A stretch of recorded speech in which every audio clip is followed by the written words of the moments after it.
Content দিতে না পারলে আমার অস্থির লাগে। ভিডিও শুটিং, এডিটিং সবগুলো কাজ আমি একাই করি। এরকম অনেক কন্টেন্ট আছে যেটার মাধ্যমে আমি মেসেজ দিতে চেয়েছি। ওই যারা উল্টাপাল্টা প্রশ্ন করে এগরে আগেই মানা করে দিই। আল্লাহ, আমার ইন্টারভিউ নিতেছে, আমি কি বলবো? যাক, ফাইনালি একজন সাংবাদিক আমার কাছে আসছে। তারা ওই যে ভাইরাল হওয়ার চিন্তা করে এখানে আসে, তারা কিন্তু আসলে দিন শেষে ব্র্যান্ড হতে পারে না। খুব ভালো একটা রেজাল্ট পেয়েছি যে ভাইরাল হওয়ার চিন্তা করে আসলে এখানে অসম্মানিত হতে হবে। এগুলো মাথায় আসে কিভাবে? প্লিজ আপনারা দেখেন, হ্যাঁ, কেউ স্কিপ করেন না ইন্টারভিউটা। কন্টেন্ট দিতে না পারলে আমার অস্থির লাগে যে কবে আবার ভিডিও দিব বা দেরি হচ্ছে কেন। তো এই অস্থিরতাটা কাজ করে। আর যেহেতু এইটা আমার শখের কাজ, তো আমার মনে হয় না কখনো এটার প্রতি কোনো বিরক্তি আসবে। আমার কোনো টিম মেম্বার নেই, আমি শুরু থেকে এ পর্যন্ত একাই সব করে আসছি। আর শুট থেকে স্ক্রিপ্টিং, ভিডিও শুটিং, এডিটিং সবগুলো কাজ আমি একাই করি।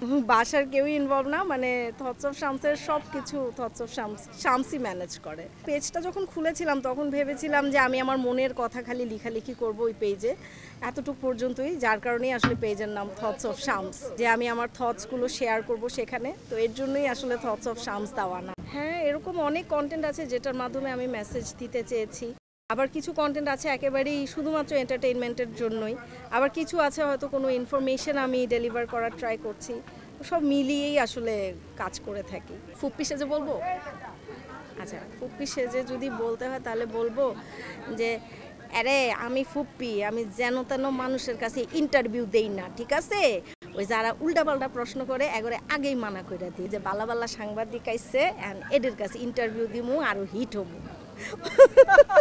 দেশ টিভির দর্শক নিয়ে শামস আসলে একটু বোকাশোকার ডাম টাইপের। তো শামস হয়তো বলবে যে, আল্লাহ, আমার ইন্টারভিউ নিতেছে, আমি কি বলবো? আচ্ছা, ইন্টারভিউ ভাইরাল হবে, তো আমি ভাইরাল হতে চাই।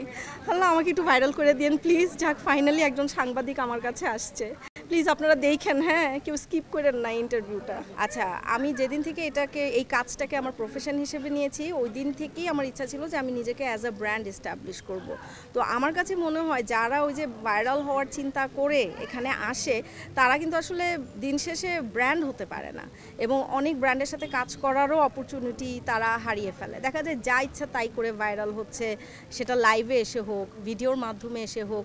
তো দিন শেষে কি হচ্ছে? পাবলিকের গালি খাচ্ছে, অসম্মানিত হচ্ছে সোশ্যাল মিডিয়াতে এসে।